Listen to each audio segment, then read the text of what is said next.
of the original Loretta Brown Show.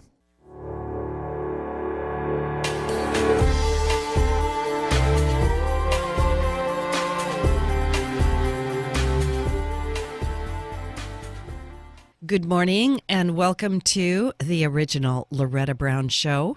Radio to open the heart, heal the soul, and awaken the sleepy consciousness. I've been gone a couple of weeks. We had snow and being sick and all kinds of things, and it's really great to be back today. I hope everybody has managed to dig out of the snow. And it's hard to believe we're almost to March, almost time for spring. And there's this old saying that, if the winter is icy, the spring will be warm. So I hope that's the truth. Definitely looking forward to it. I'm the owner of Reiki Oasis, located right here in the greater Seattle area. And we've been in business 24 years now. It's hard to believe.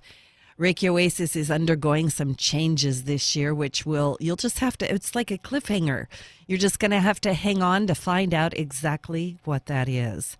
But you can find out more about me, Loretta Brown, at ReikiOasis.com or at thelorettabrownshow.com. And of course, you can find all of the shows archived at the KKNW 1150 AM archives for the original Loretta Brown Show. They're ready for download at any time, and you can just listen to one show after the other. I do have some Reiki classes coming up this coming Saturday, the last Saturday of February. I have a Reiki 1 class in the morning, and then it's going to be a full day of Reiki because Reiki 1 starts at 9, and then I have a Reiki 2 class that starts at 1 in the afternoon and will go until 6. So if you wanted to come out from 9 to 6, on Saturday, you'll actually be able to go through both Reiki 1 and Reiki 2 training, and I don't very often offer this, but I've had quite a few requests from people. And also for those of you that have already been through Reiki 1 and Reiki 2 training, you can go through these classes again at quite a huge discount. I really just sort of charge you for the attunements again, but I do take students from all masters, all lineages. I'm not particular that way. And so if you're interested in studying Reiki with me, send me a little email at ReikiOasis@gmail.com. And of course, you can sign up for everything at ReikiOasis.schedule.com. Let me say that again, ReikiOasis.schedule.com. And you can find out everything there to include appointments.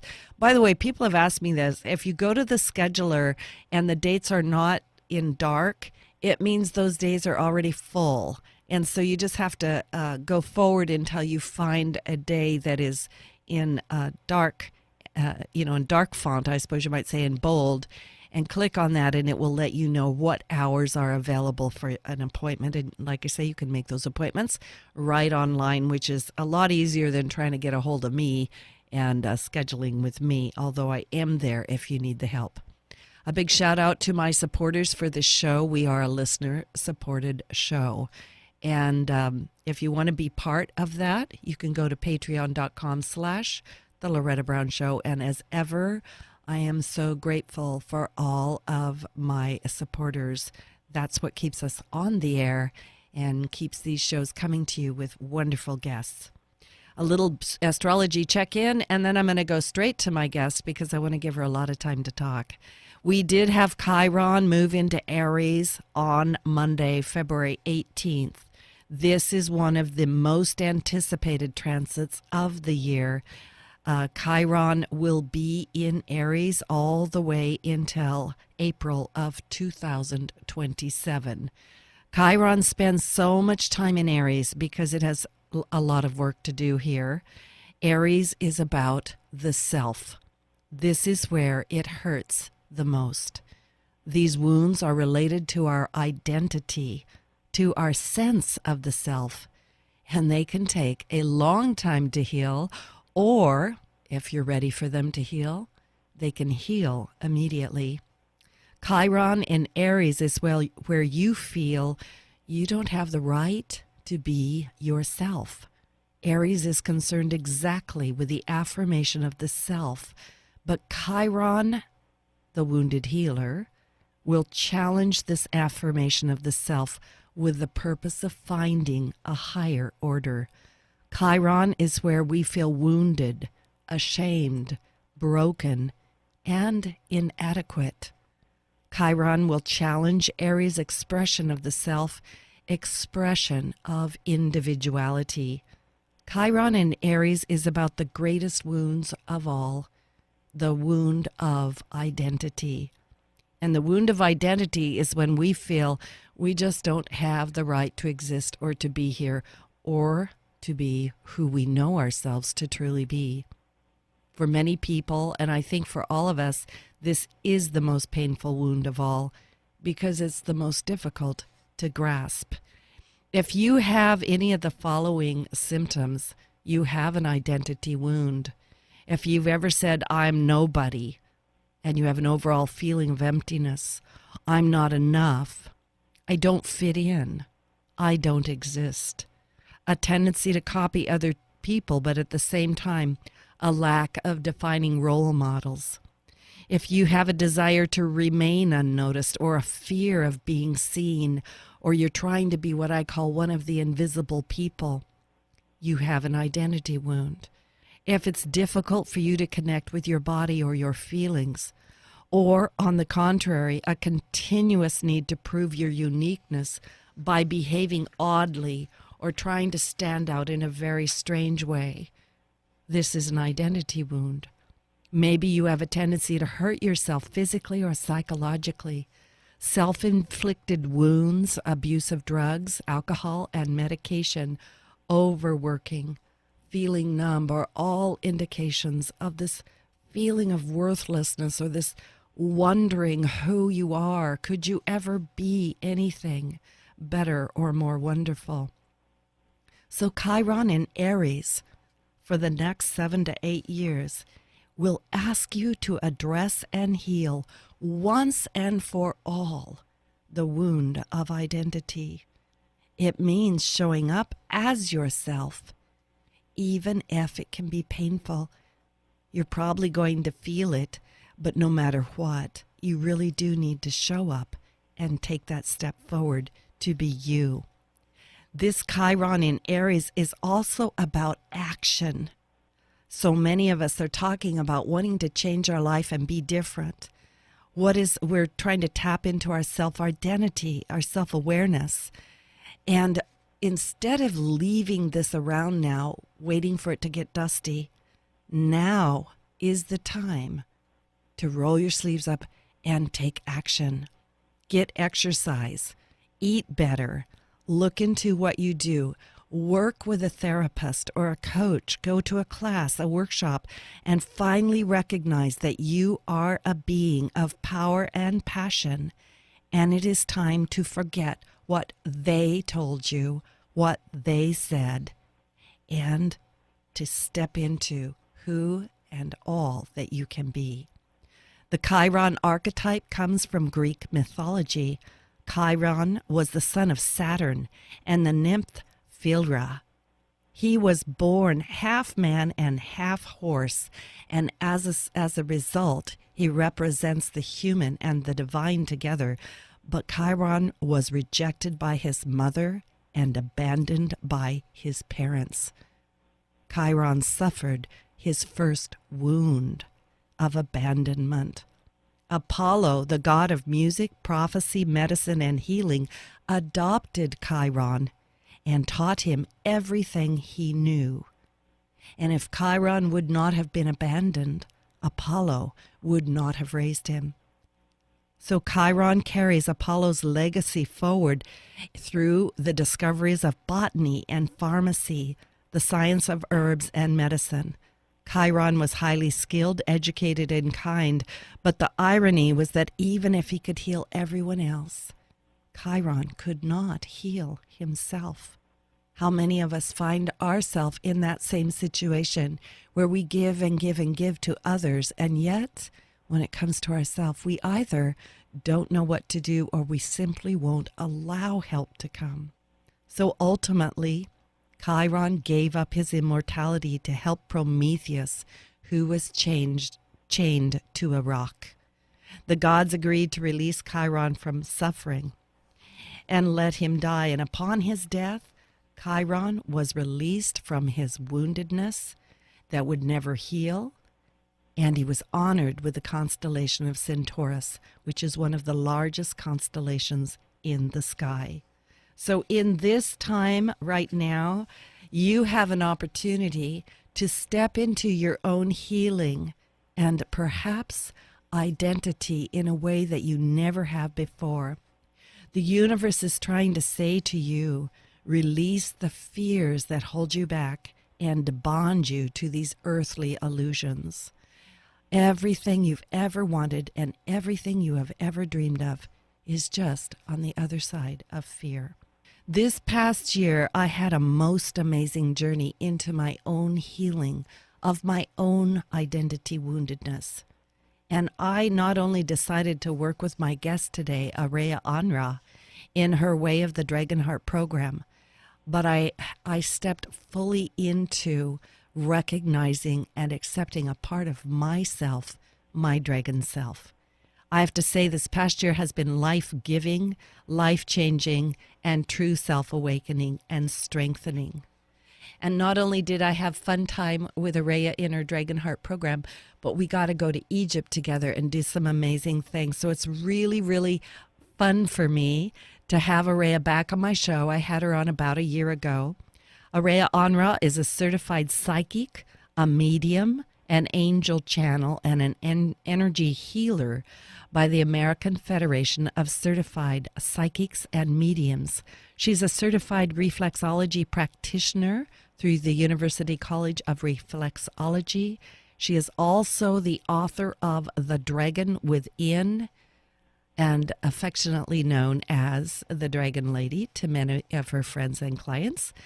And she has a very unique relationship with the dragons that allows her to guide others who experience the dragons to understand them, connect with them, be healed by them, and even wake up to their own dragon self. Araya, it is so great to have you on the show. Welcome. Thank you, Loretta. It's wonderful to be back. I always love spending time with you, so thanks for having me again. Yeah, I feel like we're in our dragon lair. It's like, roar! Absolutely.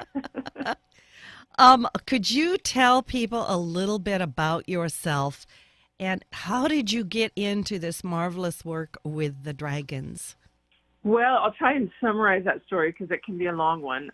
My whole life turned around way back in 1994 when I went to a Buddhist monastery in Thailand. I was traveling all over with a backpack, and I ended up spending 10 days at a silent retreat to learn the art of meditation.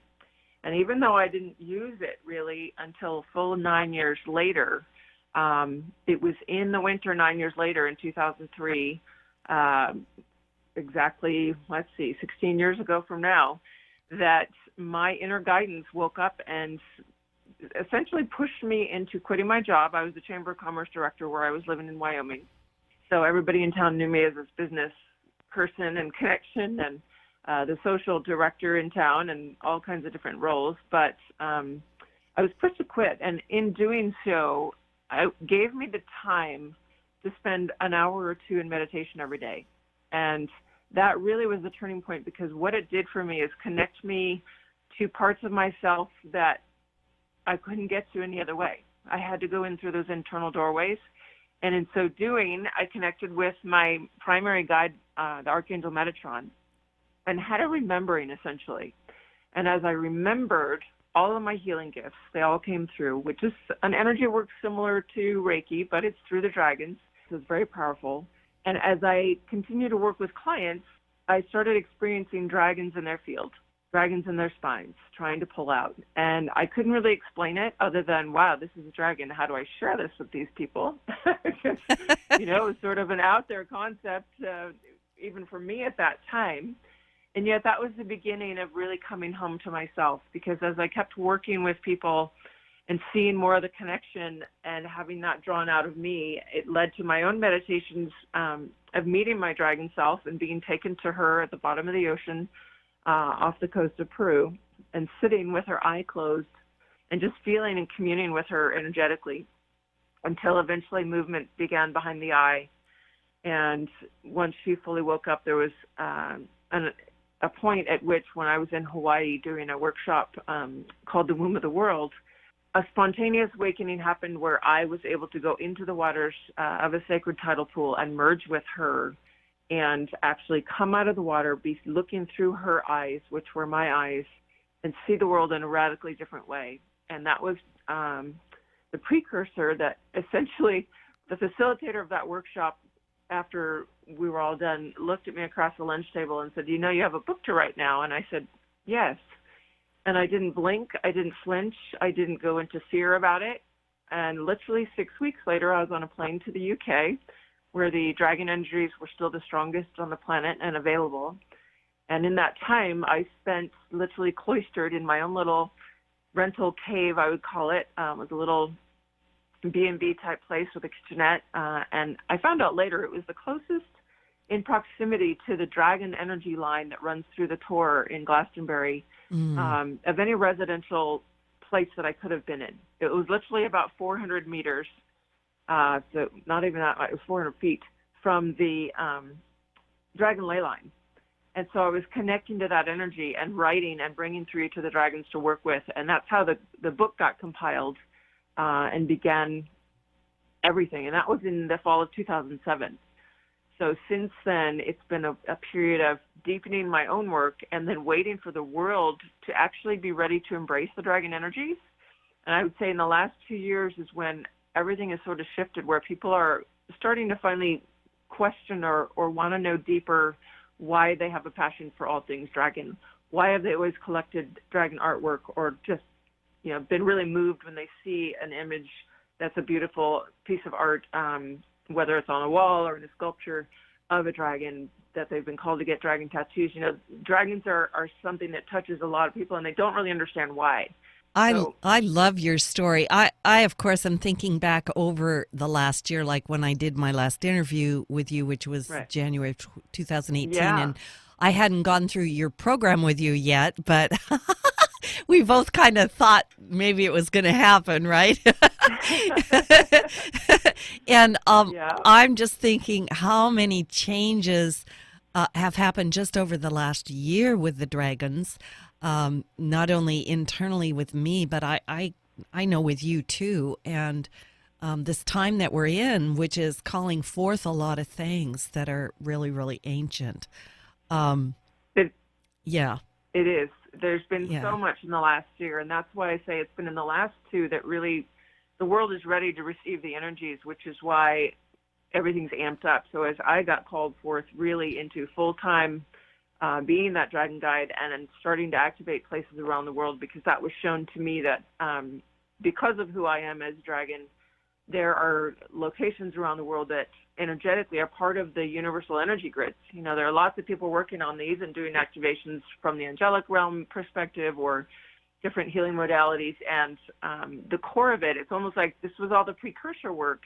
And finally, the dragons being such an integral piece of the creation and the holding of this universe, as far as the sacred geometrics and the matrix that holds the underlying structure in the fifth dimensional and higher dimensional planes, that when it's now time for this big shift, it's like, of course, they're going to hold the final trump card, that all this other work has been leading up and preparing people to make this great leap. And so now their big major piece that underlies it all is ready to crack open and go from a crystalline core in the planet to a diamond core and really transfer us up into higher dimensional planes. And so it's been a beautiful expansion for me to not only see the Dragon Heart program actually come together and have a group that can anchor in a large way that energy and activate it with me, but also to start seeing the activations around the planet, because as you were aware, a big piece of what we did in Egypt and South Africa in November, and a lot of people probably felt this or knew something was happening around November 7th and the 10 days leading up to that, and they might look back on their life just listening to this and go, wow, I did have something very significant happen then. in my own journey forward. And it's because that female black dragon that underlies the whole continent of Africa was raised back up. And that was such an integral piece. And so many more of those pieces are clicking into place now. And me being called forth to go to Mount Kailash next September and take a group on a sacred journey with the dragons through Tibet and awaken the larger dragons in the landscape, and to be moved to go around places in the world to not only activate those spaces, but there are dragons in the land that people are starting to see and recognize, and they're ready to wake up. And so for me to have the opportunity working with clients or people in my classes to educate them on not only their own relationship with the dragons, but what they can do in the land around them when they can sense and feel and remember their connection to the dragons and recognize them in the land around them and help them wake up. And that's been, I think, one of the most exciting shifts in the last year, is starting to see not only the dragons all over the skies. I mean, I think you're well aware that in the last year, since the event that was March 19th, when that wave of energy came in from the rainbow realms and really started shifting things, how many more dragons we've been seeing in the sky. And that's a very good indicator to me of how much momentum and movement forward there is with the shift of awakening. And that's super exciting. Yeah, I'm giggling because, of course I'm in the radio station. I'm looking out the window and there's a dragon in the sky right now. Of course. Of course there is. It's just like our first activation point with the retreat in Sedona in September. It was the same thing. I landed in Phoenix, and as soon as I got in my rental car and left the airport, this massive dragon met me just sitting right over the highway driving north to Sedona, and he was with me all the way to Sedona, and then he said, "All right, your escort's gone," and disappeared. And I thought that was such an incredible gift to arrive. They always signify something very important for me to pay attention to when I see them in the sky. So hoping your listeners pay attention to that if they start looking at the skies and recognizing and seeing either dragons, or there's been a lot of phoenix and swan energy also in the skies this year. They are connected, but pay attention. They're trying to make you aware of either something you're listening to on the radio that's key for you to pay attention to, or a billboard you're passing by, or something you've been thinking about. Like, pay attention to that moment, because there's a deeper message. Yeah. I also want to say this, because I'm still giggling about the fact that when I first got in the Dragon Heart program this past year, I was like telling you, I don't think I've really been connected to dragons. And then I got to looking around my house and went, oh my gosh, they're everywhere. Well, can I just tell the little story of you actually deciding to sign up? Because sure. you were really a little timid and a little tremorous about it, and you said, let me think about it overnight. Let me get back to you tomorrow. And as you hung up on the phone with me, someone knocked on your door within that 24 hours and brought you a gift, and they said, I know you really love angels, but for some reason I had to get this for you. And it's a dragon door knocker. So the dragons literally came knocking on your door to give you a sign that, yes, this is your direction, honey. Yeah. And I just want to tell the listeners, because I'm kind of pushing your programs a little bit here, like a lot, and my own programs. But every single time I would talk with Araya, because she does, if you work with her, she's amazing, and she does group sessions as well as private sessions. But almost immediately when we would get done, there would be some amazing dragon stuff, like, excuse me, like a client of mine walking into the room wearing a dragon sweatshirt, right as soon as I've hung up the phone with you, right? Or I get the mail, and there on top is an ad for Dell computers with a picture of a dragon on it, right? So they're real. I'm just letting people know they're real, and they're loving, they're benevolent, and I sometimes think that dragons have a bad rap. Now, we're going to take a really quick station break, and when we come back, I actually want you to address that question or that comment. I'm glad, because that's a really big thing in people's minds that I would love to address. Yeah. So this is Loretta Brown. My guest today is Araya AnRa. And maybe I should say this is Tiara, because that's my dragon name. That's Tiara. This is my dragon name, and I'm owning it. And we're going to take a little station break, get a little glass of water, and we will be right back.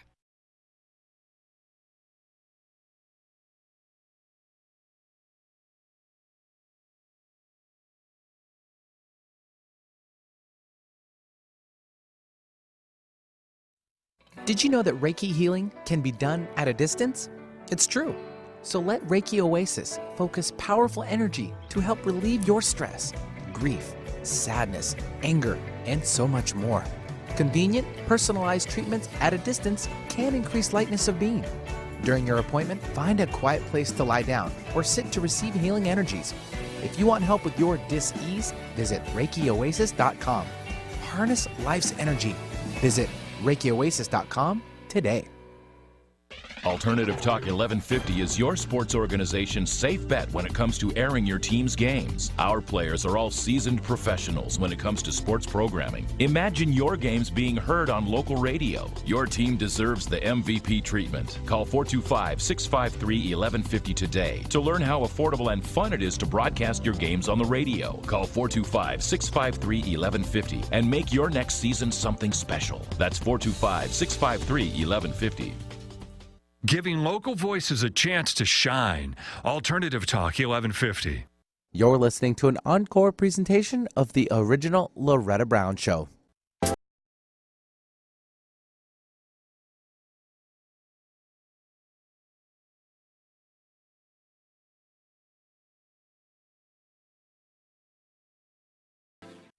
Welcome back to the original Loretta Brown Show. You can find out more about me at KKNW 1150 AM, the original Loretta Brown Show, or ReikiOasis.com. My guest today is the amazing Dragon Lady herself, the Dragon Guide. I never quite know what to call you, but Dragon Guide is great. Dragon Interpreter, Dragon. The Dragon Seer. Yeah, the Dragon Seer. I'll go along with that. It's Araya AnRa. And just before the break, I brought up a subject that I think we need to talk about because I get asked about it all the time. Are dragons good or bad? Are they from the light? Are they from the dark? Should we be working with them? And can you please comment on that?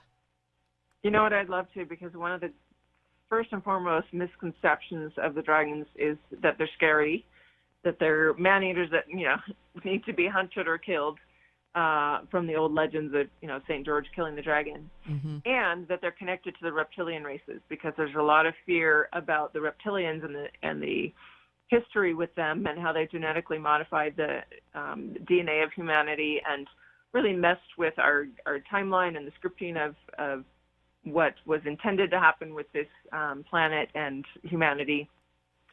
And so with that question, first and foremost, the dragons are not actually reptilian. And if you look back, and I loved when I saw this as fact, in the Natural History Museum, they had passed there was a large dinosaur named Sue. She's a T-Rex that was found in South Dakota, and she was at she's an exhibit that travels around, and she was here in Reno in the Children's Discovery Museum. And one of the panels that they had on there talked about how the dinosaurs were actually more connected to the avian lineage than the reptilians, that all of their bone structure and everything is more related to the birds. And it made sense to me, and I always felt that in my heart, and it was a confirmation because the dragons are the same way. And if you look at the dragon structure with the wings and their entire bone structure and the lightness of it and how they actually fly and have a bladder internally to create fire, there's all these aspects that really are not reptilian, but are more aligned with the avian lineage of evolution or creation, whichever way you want to look at how beings came into being. So they don't actually have that connection to the reptilian, for one. And if you ever worked with them energetically, you'd know hands down that they couldn't be connected because they bring in the highest frequency of love. They work all in the 22nd dimension and above.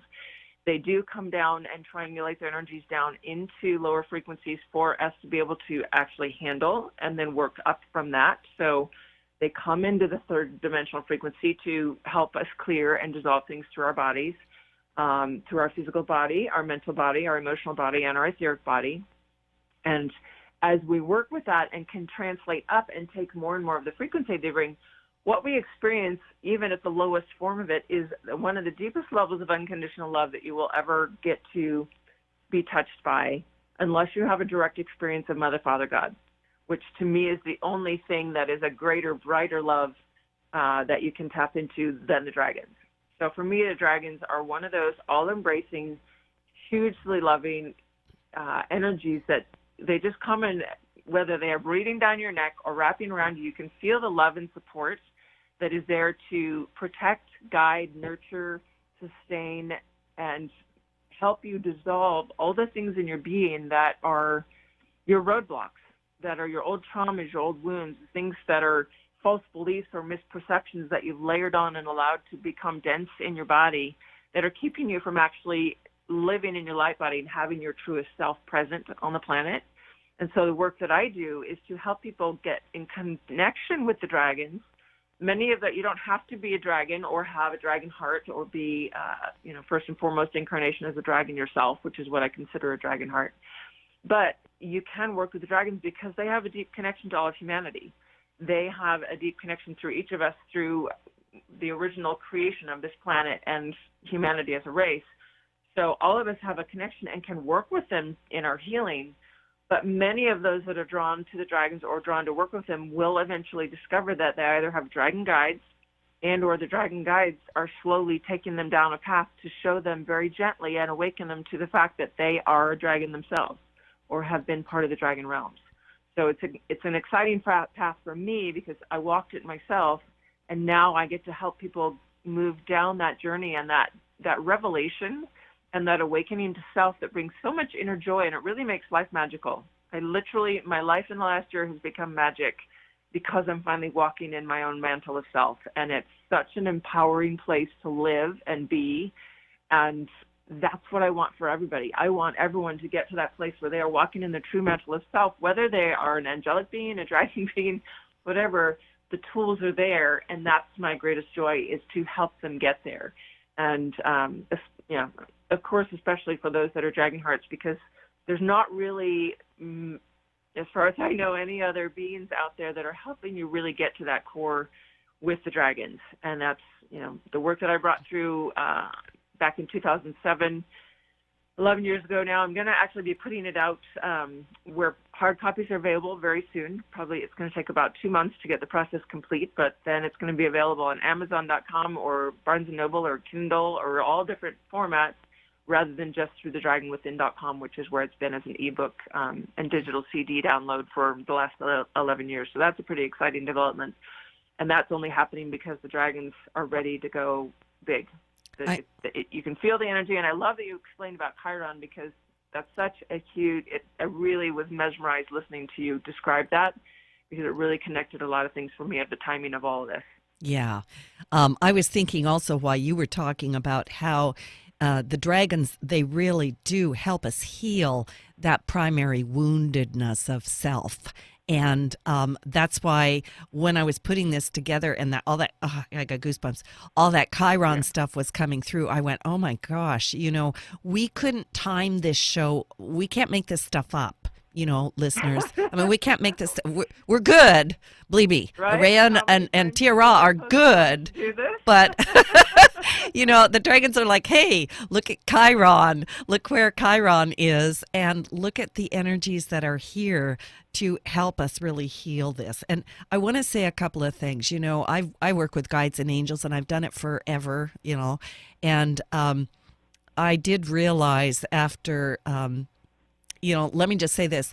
I admitted that quite a few of my guides were dragon, and realized that I'd had an experience years ago when I went to India where in the city of Varanasi that I was working with Babaji, and he was asking me who my God was, and I said, I was raised Christian. He said, well, let's call and see who comes. And this giant dragon was trying to come, and I was resisting it, right? And listeners, don't get me wrong, God is a big subject. But yeah, the dragons are here and they're loving and benevolent. And I love this thing that, yes, they're more like birds. They're more like birds. I got a question for you just for clarity for the listeners.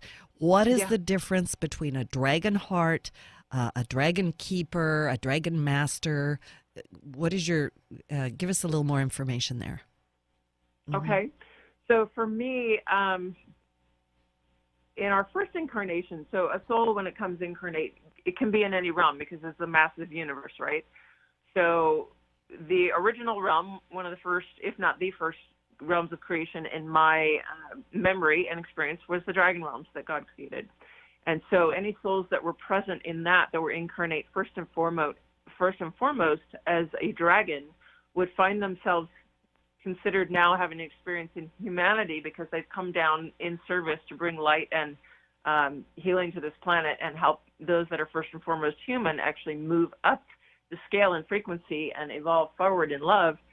That I would consider that a dragon heart, that they are eventually going to connect to that part of themselves that is fully dragon and bring that crystalline core dragon heart down into and merge it with their human heart and walk and live with that in total transparency, beaming out that massive love, which helps bring shift. A dragon keeper, on the other hand, would be someone who is choosing, who has been dragon, but is choosing to walk side by side with their dragon rather than walk as their dragon. So they would have their dragon come in and be their support guide or be walking side by side with them rather than merging with them at this point. A dragon master, I would consider anyone who dives into the work with the dragons and works with them to a level where they can call them in at will, where they will come to, where the dragons will come to their call, especially those of Middle Earth that will only come to dragon masters, because the dragons test. One of the things in working with them is you will find yourself tested in your integrity and truth levels. And if you're not able to live in truth with yourself, then you will be asked to do a little bit of more work in order for the higher level dragons to actually come and be accessed, because they are so connected to the magical realms. They carry so much magic that can be misused, that there's really high guards and protections around who they come in and work with. And so there's this really deep level of integrity test. So a dragon master is one that continues to work with it and is actually connected to the dragons in a way that they will come when they call to be in service and help shift energy, whether it's clearing of land, clearing of groups of people, individual healing, whatever level they want to call the dragons in for that. That's great. Thank you for that clarification, because I know a lot of people are listening, and I also want to say this because I can feel it in my dragon heart, is if you're listening to this program and you're starting to feel like your heart's palpitating a little bit, like you're really getting engaged in this. By the way, thank you for listening. But number two, that there's an indication that this is speaking to you. The dragons are talking to you. And don't be afraid of that. Just sort of breathe into that a little bit. And I recommend you contact Araya and go deeper into that, because she does do readings around that. And Araya, does everybody have dragon guides? Well, those that are dragon hearts or dragon keepers would naturally have a dragon guide working with them to get them moved back into acceptance of that. Others that are maybe first and foremost human or first and foremost from the stars. A lot of people know or accept their star beings, that they've emanated from one of the star systems. A lot of people identify with Orion or Sirius in particular that I've encountered. But they don't have to have a dragon guide if they are first and foremost one of those other realm beings, but they might have that called in. If they've contracted, on a soul level and want to be working with the dragons, then a dragon guide will show up. But if there's a dragon guide present, there's most likely a deeper connection for you. So if you are having a healing, maybe you're getting massage work, or you're doing a Reiki session, or you're getting a crystal healing from someone, and they are picking up dragon energy in your field, or saying, wow, there's a golden dragon here working with us, or maybe a red dragon. The dragons come in so many different colors and forms. But if they're picking that up and sharing that with you, pay attention to it, because you might very well have a dragon showing up for a reason, trying to indicate some information for you that's going to open up more. So once you can start actually communicating with or calling in the dragons more consciously, that's going to lead to a faster healing, because the dragons, and you know this, they don't shortcut as far as cutting things out, but they are probably the most efficient healers that I've encountered. And, in 15, 20 years of healing work and expansion into my own spiritual journey, I came across a lot of different schools of thought, a lot of different practices and modems and modalities. And I will say, in working with the dragons, things move the fastest. I see the most rapid transformation in people because they don't mess around. They don't dilly-dally. They're here for a purpose. They're here to blast it, and they do blast it. They bring very, very powerful energies that move things out, burn things up, dissolve things, and get you shifted forward, so that you actually have these incredibly powerful, what feels like a download or an opening to frequencies that are so incredibly high that you're almost feel like you're floating. And once you get used to that and integrate a level of that, you know that you've shifted out of an old place of being, and then you start snowballing forward. And I think that's what you experienced last year in the Dragon Heart program, was getting on that snowball of, whoa, things are going really quick here, and wow, seeing the shifts happen and change dramatically. Yeah, I'm just gonna put my 2 cents in there. I'm not sure that I need to, but my dragon self wants to talk, and I've done healing work for years and years and years, and realized that I had been bringing dragons in. Like I say, I finally admitted it, and but what I've discovered this year through the work with Araya, and then also because my dragon self is doing, like when I work on people, the dragons come in and they are very efficient. They're very loving, but they are very efficient, is what I'm going to say. And I call them, sometimes it's like they're doing some sort of surgery of some kind. That's like psychic surgery. Yes, it's indefinable. But literally, when they take something or they heal something, it's literally gone. And I think we've all had these experiences where we go, well, I guess that was gone, but now it seems like it's back again, right? And this is true shift in consciousness. I like what you said about frequencies.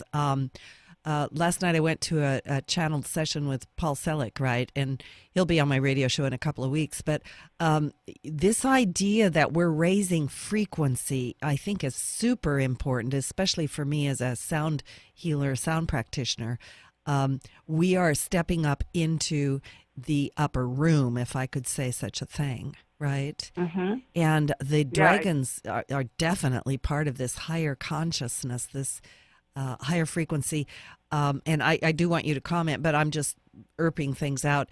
The idea for healing, and healing is a word that we use carefully, especially on the air. Legally I can't heal anybody. You guys are doing your own thing. Right. But if we're going to raise our consciousness, if we're going to get to ourselves to a place where we don't keep repeating those old patterns of woundedness, and we go into this new place where we show up and we're like, wow, I actually feel happy, I feel good, I feel energetic. That's the type of shift that we're talking about. Well, and that's really the ability to live in that higher frequency.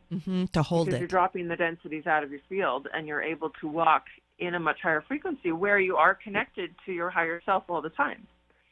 And it's really just like stepping through a different level of the veil and dropping the veil so that that part of yourself can come in and be here and be present and not have to separate because there's any densities that have to be entertained, let's say. And with the frequency levels that the dragons are bringing, and I love that you brought in sound healing, because I have noticed in my own work, years ago I started, and there was a level of sound healing that remembered and came through me on that winter in Wyoming when it all came back, and I was 36, and it was a very significant end of a 9-year cycle for me. And my sound healing came back in again in the last year, and it's almost that as if every single class I teach, meditation I do, or one-on-one session I do, there's always some part of it that involves high tones coming through that somehow even my vocal cords have shifted to bring through almost like chords. And I know you've experienced this because you're a sound healer with your voice as well, and having almost as if there's chords or multiple layered harmonics coming through my vocal cords at the same time. and you can just feel what they're doing. Mm-hmm. You can feel the frequency that's in the body, and it's something that is just coming through that dimension. What I consider the fourth dimension, that sound plane, a frequency that is pure frequency, energetic, that comes through as tone and wavelengths of sound that translates from the fifth dimension and bridges into matter, and that's the bridge back out.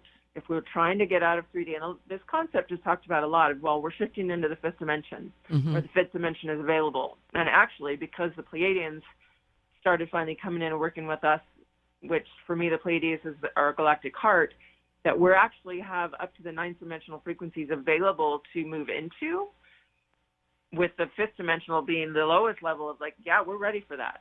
But you actually can access a whole bunch more if you're ready to keep going. And that's where just the very subtle frequency differences just keep coming into higher layers. And even then, in that concept of sound, looking at it like octaves. Yeah. So if we're working in the third dimension, we're in a lower octave or scale on the scale of notes. We're in one of the lower octaves.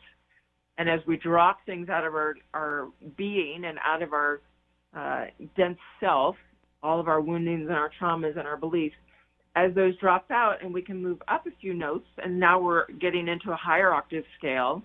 And if you look at the whole piano above you and you see, oh, I've got 3 or 4 more scales I can go up, let's keep going a few keys at a time until we eventually are resonating in those highest notes, and that's the high frequency that we're moving into. Yeah. That's a really good analogy or way for people to have a visual of what we're talking about, or get an idea in their head so they can translate into, like, oh, a piano, I can see that, I can get that. Yeah, exactly. And I'm giggling because I'm like, we just need a major tune-up. Right? Tune it all up. Every single string, every particle of ourself needs a tune-up to that higher frequency, that higher octave. Yeah, the piano is a great visual for that. I love it. I knew it would hit home with you. And it's, I talk sometimes, and it's not me really talking. The dragons are coming through and sharing, and they're giggling in the background right now, saying, well, we knew she'd love a piano. She's the pianist. Well, I'm laughing because, okay, I'm listening because that piano thing has been coming through like regularly. And even last night in the channeled session, it came out. The octave thing, the higher frequencies, and the piano. So you're definitely tapped in and tuned up and tuned in and all that kind of good stuff. And the dragons are having a great time with us. I think they like us. Another aspect. Yeah. We should mention that real quickly, is how playful the dragons are. Yeah. They can be intimidating, they can be powerful, and sometimes you'll have experiences with them in a meditation where you're sort of taken aback, or like, whoa, you're really big and powerful, because they are giant, they're massive, but they're also so playful. And some of the dragon guides I meet, they chuckle and giggle. And I had one guide wanting to take their clients, their homework was to find their giggle zone every day. And, another one will introduce themselves as Fred or Charlie or Frank, because it's easier to say than their long dragon name mantra of sound or their energetic signature. And so they have a sense of humor. They're like, oh, yeah, call me Joe. Yeah. Okay. Joe the dragon. Yeah. I love it. They're very fun. They are fun. They are fun. They're really great. They're great. Now, what, and this can be a long answer or a short answer, because there's different colors of dragons. What do the colors of the dragons mean? Do they mean anything? Are they associated with frequency? Because I'm always thinking of color and sound on the same scale of frequency. Well, they are, and the ones that we encounter most often in the Earth plane, because they're so associated with this realm, are the elementals, and the black and the white and the crystal dragons.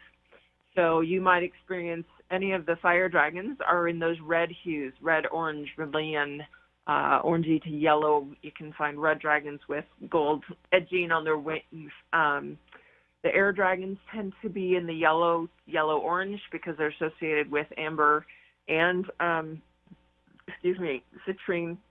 So those of the yellow hues, the greenish, aquamarine, teal, those very turquoisey colors are typically the water dragons.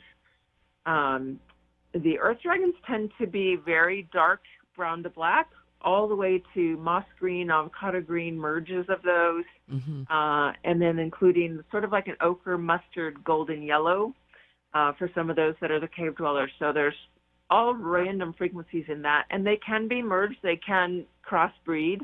So you might have lineages of dragons that have come through that are maybe earth and air dragons merged, and so they would have a merging of those colors or markings, just like any ancestral lineage that they change and merge over time. I had a very interesting experience recently. In higher up, as you get into the higher octave dragons, they tend to be metallics, silvers, coppers, golds, titanium, platinum, mercury, moving into plutoniums. A lot of the dragons from the Pleiades are much higher, even frequency in the metalloids. And I actually experienced recently, it was very cool because I had not met one before. I met a blue flame dragon and a white flame dragon. And that was a new experience for me to remember or recognize these beings, because they literally were made, as you know, when you look at a pilot light and you see that blue flame. Yeah. If you imagine a dragon made, his entire essence or being is that form and shape and color. It was incredible, so beautiful, and the frequency of it was a dimension that I hadn't been present around before, and so it was a really beautiful experience to see and get to meet. So there's all kinds. There are rainbow realm dragons. So there are those that actually have the pink to purple or white-breasted or the opalescent, shimmery, like the inside of an abalone shell, or carry all the rainbow colors within them, and the higher octave rainbow colors that are coming through the Pleiades with the bright tangerine, chartreuse green, lemon yellow, magenta, fuchsia. As we move up, the colors of the rainbow are actually shifting and changing when you can perceive those higher octaves. So there's so many different varieties and frequencies that they carry, and they all do carry a different gift. The Middle Earth dragons, the ruby, the emerald, the sapphire. I've met an amethyst dragon, and they do carry a frequency where you'll feel it connected, especially if you're into crystal healing or rocks, gemstones. When you connect with those dragons that are connected to those gemstones, you'll feel that frequency and almost feel like they're somehow made of amethyst, and yet they move like liquid. It's a very interesting phenomena to encounter those frequencies. Yeah, I have a dragon I work with that's way down in the earth, and she deals with the crystal fields down there. She's huge. And it's funny, I can feel her when she comes, or she's like I'm doing work, and it's like, oh, that crystal, or oh, that frequency, or that essence, right? Yeah. Yeah, it's interesting how it works. I love it. I absolutely love it. So how can people get a hold of you, my darling dragon friend? I have two websites. Of course, the dragon site is the Dragon Within, or dragonwithin.com. And that's where the book is available. There's a link to my email through there and all the different programs going on right now, whether I have a book club starting this week. I'm in the middle of my 4-month Eye of the Dragon program. I'll be starting another one probably in the fall. And that's the precursor or first half of the Way of the Dragon Heart. I've got a Sacred Tibet with Dragons trip going on. So through that site, they can get a hold of me through the invokehealing.com site. And that is also got a book now button that would take you to my calendar, whether you want to try a free discovery call, a 20-minute call to talk about what you're looking for as far as healing, see if we're a good fit together, work together, 20-minute dragon readings, 75-minute sessions, or a full 12-week program that I do is available through the calendar. And if you're looking at that, just be aware that quite often I am booked 3 weeks out, and the calendar only books 3 weeks out. So just keep checking back if you're not seeing a slot open up.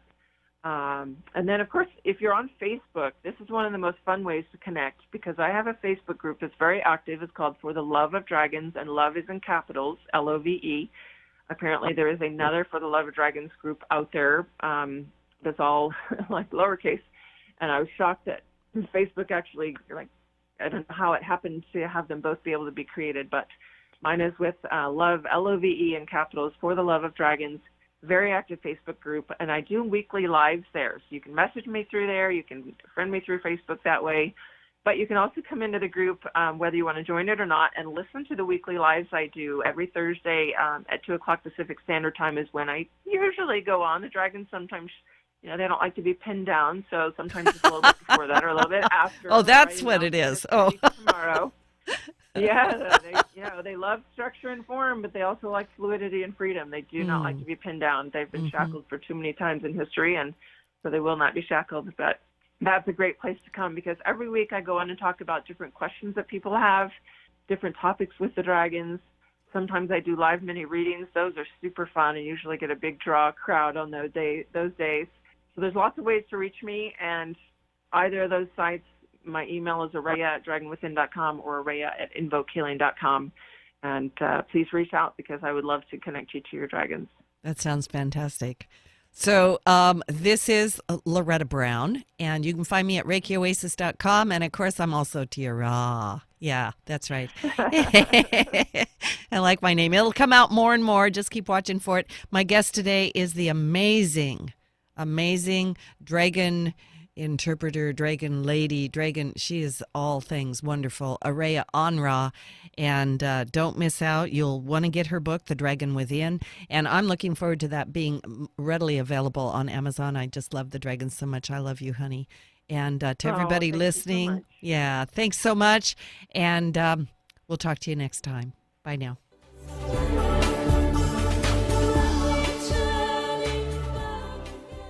The views expressed on this program are those of the host, guests, and callers